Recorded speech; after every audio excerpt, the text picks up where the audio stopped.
Joseph Polonski's story can be divided into three epics. As with most survivors, the epics are very simple before, during, and after. His story can also be described as a miniature of the history of Polish Jewry. Joseph Polonski was born in Suwalki. His experience was unique because his father was virtually absent.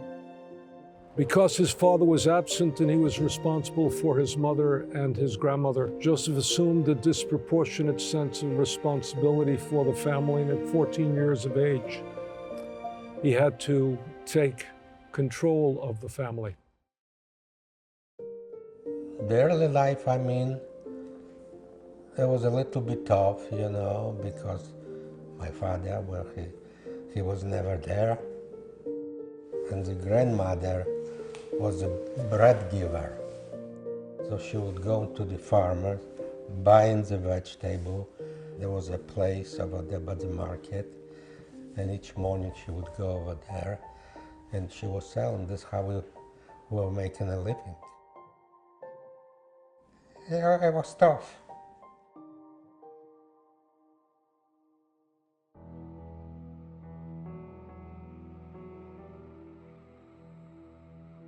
September 1, 1939 was the German invasion.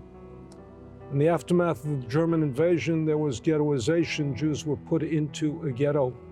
And the ghetto itself was a life of depravity, of starvation, of deterioration. You were certain that today was worse than yesterday, and tomorrow would be worse than today. The difference in the ghetto between life and death was your wits, your capacity to confront danger, and your capacity not to freeze in the face of danger. In the ghetto, we were over there quite a while, probably about a couple of years. My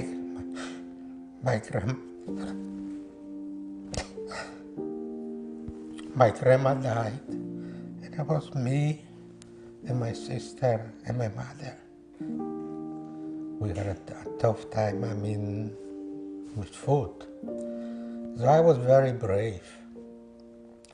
I knew the German, they liked eggs. So the farmers came to the outside the ghetto, you know, and they were selling. So I bought some eggs and went out where the soldiers were, you know.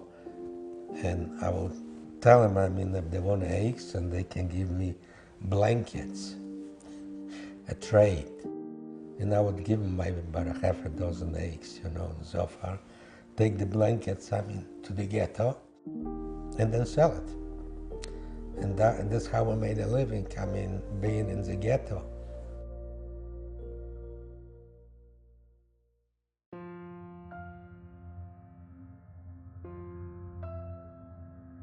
In Poland, Jews did not have a star, but they had an armband.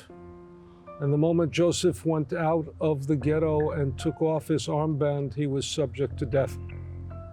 But Joseph went out of the ghetto because he needed to provide for his family, and he developed a capacity to barter, to buy goods on the outside, to bring them into the ghetto, which provided for the basic feeding of his family, but also he was able to work with the Germans and sell them what they wanted. So one time I was out, you know, one German said, "Stop." So I stopped. "Jude." So I make with my head, "Huh?" Like I don't understand. So a Polish lady goes by, and he stopped the Polish lady, you know, and he says, "Is he Jewish? I mean, is he Jude?" So I said in Polish, don't worry, I mean, and she says, "Yeah." So the German, I mean, takes me for the arm, and he says, "Let's go." And the Gestapo was probably about a block away. So he took me over there, and he told the Gestapo, I'm a Jew, I don't wear an armband, and I was fresh. So they thanked him for it, and they brought a chair, and he said, burn it down. So I burned it down, and they gave me 25 whips. And let me tell you, everything was black and blue.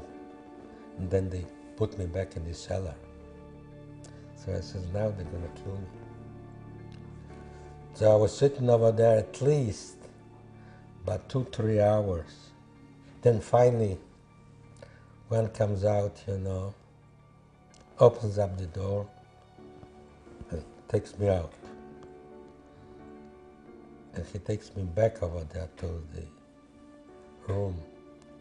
And they say, next time we're gonna catch you without the armband and come out from the ghetto, we're gonna shoot you or take you to Treblinka over there. So I said, thank you, danke schön.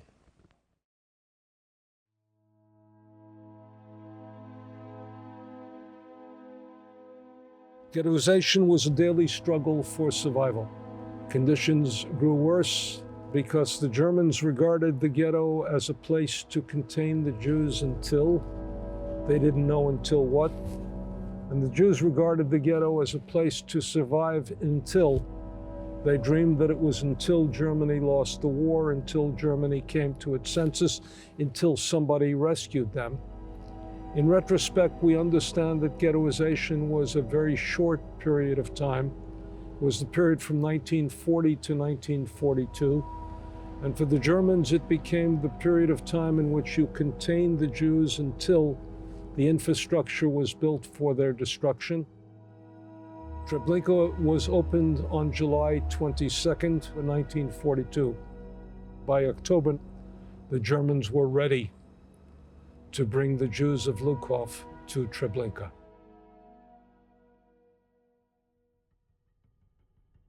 They took us on a field close to the railroad over there, and then they sorted, the women on one side and the men on the other side. This was the last time I saw my mother.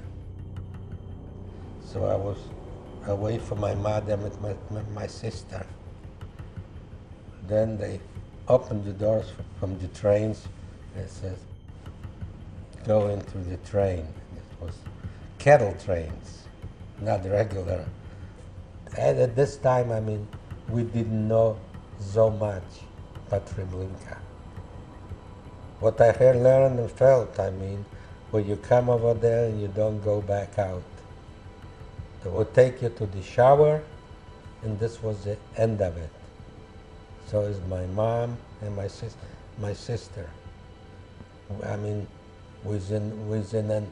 I would say within an hour, they were all gone.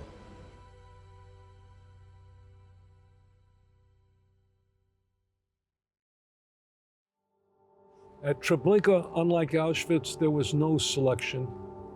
Everybody who arrived was sent immediately to the death. And that's the moment at which Joseph had this incredible piece of luck. He had shared a cigarette with a man. Sharing a cigarette when people smoked was not something that you regarded significant, but cigarette was like gold for those who smoked. But the fact that he was willingly and seamlessly, so easily willing to share, meant that he'd established a friendship and a sense of value to the person he had shared a cigarette with. And that person reciprocated in the most incredible way by saving Joseph's life.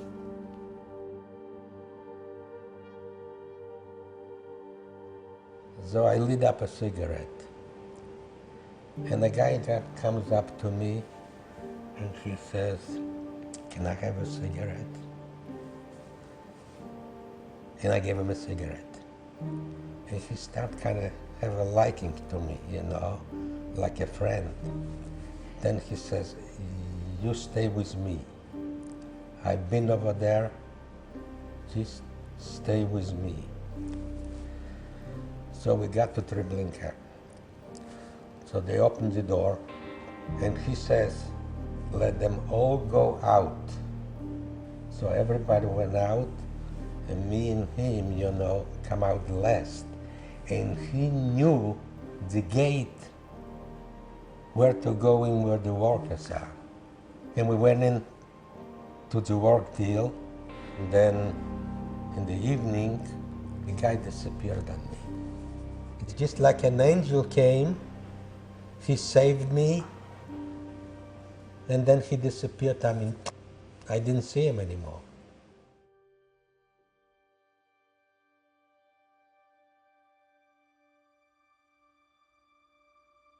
Treblinka was opened on July 22nd, 1942. And over the next 13 months until August 4th, 1943, 925,000 Jews were murdered, and there were less than 100 survivors of Treblinka. Imagine for a moment that you were Joseph and you were leaving the ghetto of Lukov. You had to pack a suitcase, and in the suitcase you could take 20 kilo, 44 pounds. And what do you take of your lifetime? What do you bring with yourself? You take clothes in order to survive. You take a few family photographs. You take anything that is of material value to you. The things you brought with yourself to Treblinka were sorted because the Nazis were interested not only in annihilating the human being, but recycling that which was valuable, which they had left behind. This was a process of destroying the human being and recycling the human being, and Joseph witnessed the entire process. The people who came, you know, from the train, they would get them in those big buildings, and they had to undress.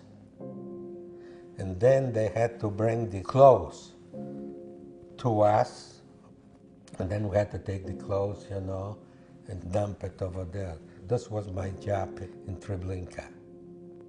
If they found somebody, you know, doing wrong, you know what they were doing? In the middle over there by the work, they would hang him by the feet and punish him till the blood would go in their head for a couple hours. This was so bad to look at it, you know. And they made sure everybody is seeing it too. It was terrible. It was terrible.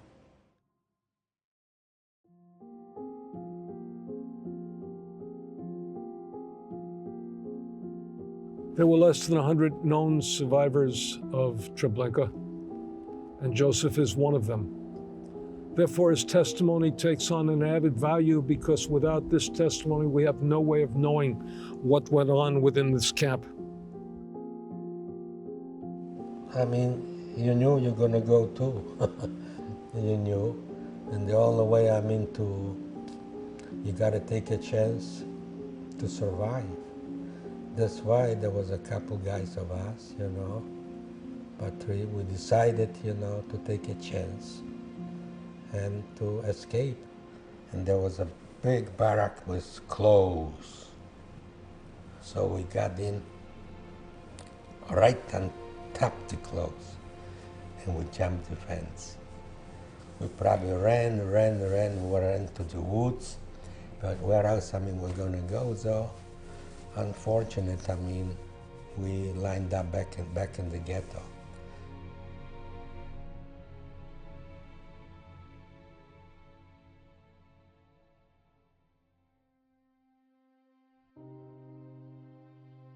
After Joseph escaped for the first time, he had a problem. Where do you go? What do you do? And at that moment, it is difficult to imagine, but the safest place in the world for him to go was back to the ghetto, because that was the place where he was not, at least for a time, a hunted animal, with everybody bent on his destruction. He went back to the ghetto, Lukov, like many ghettos, did not face one deportation, but multiple deportations. But this time, Joseph knew where he was going, and he knew one thing, basically, that he was not going there again. So Joseph, with his own ingenuity and with his own imagination, escaped. We were not lucky enough, the German found us. Up, out, so back on the train.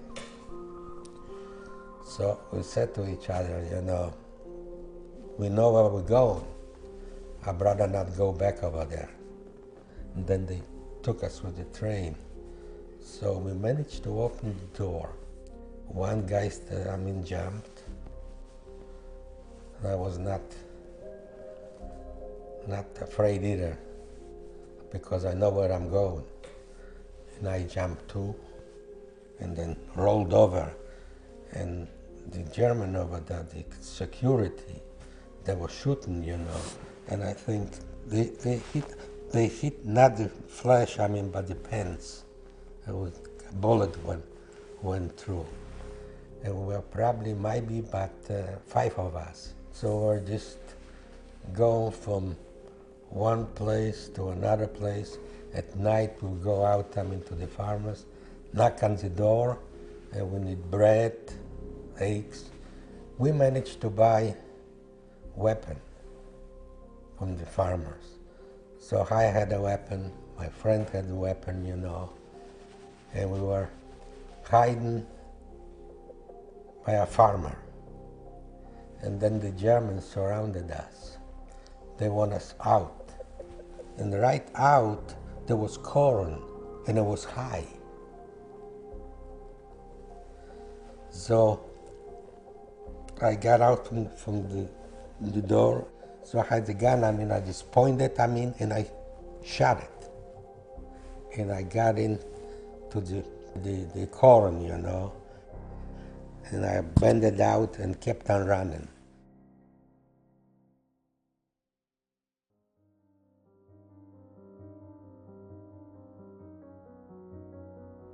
He was lucky enough and fortunate enough to find a moment in which a Pole offered him a haven, offered him a shelter, and then offered him what became the key to survival, which is a handgun. And therefore Joseph became a member of the Partisans, because the Partisans would only take those with arms, those who could provide their own material resources with which to kill Germans. So I was with the Russian probably, maybe a couple months. It was much more secure because they had the weapons.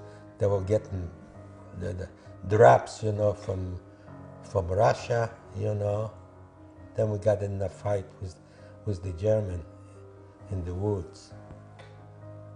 And luckily, I survived. Helicopters or whatever was over there, shoot, And then I had a gun, so I seen the German over there not too far away, so I shot it. Apparently I must have killed him. In the night, the German went away. So we went back in the woods, and we were going from one place to another place. So I was, with the Russian deal, till the end of the war, and come out first lieutenant with one little star.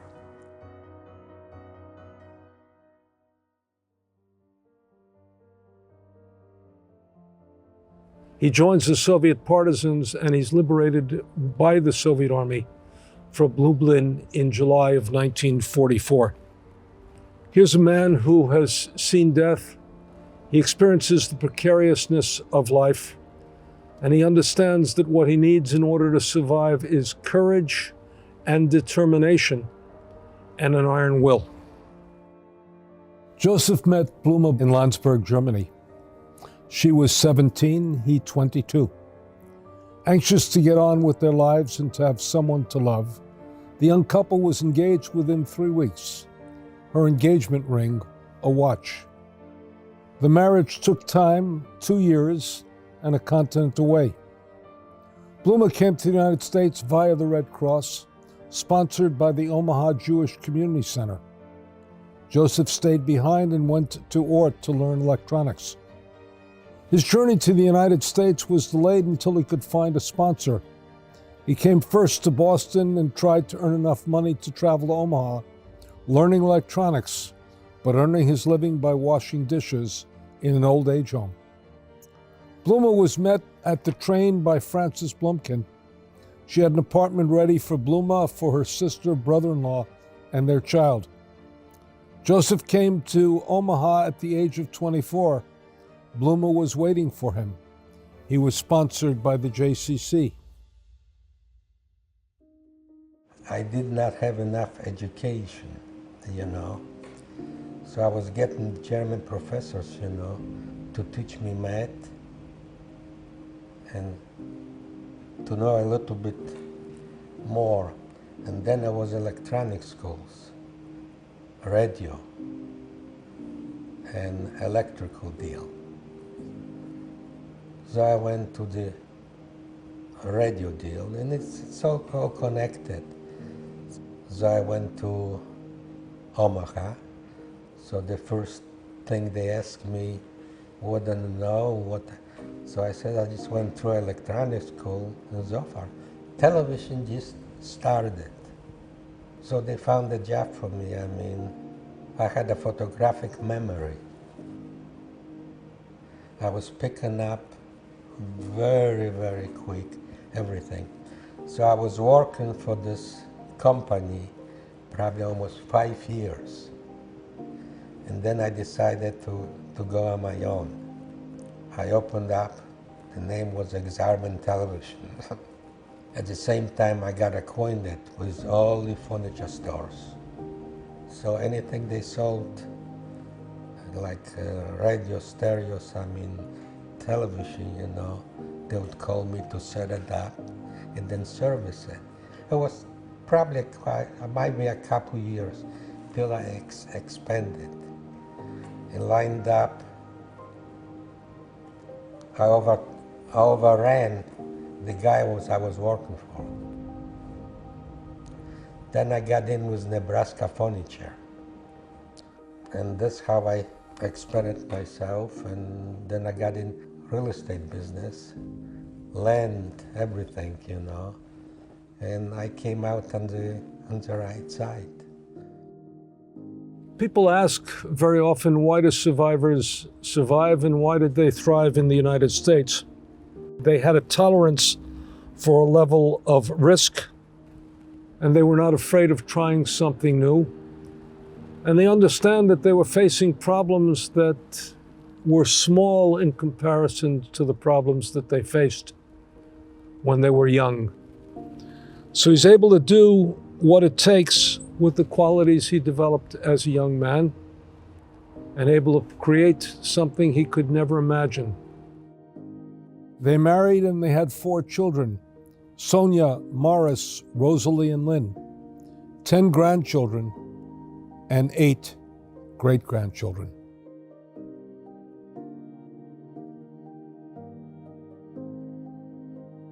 I done a good living, I escaped from Poland. I was smart enough, to get more education. I had to fight myself out. I had guts, let's put it this way.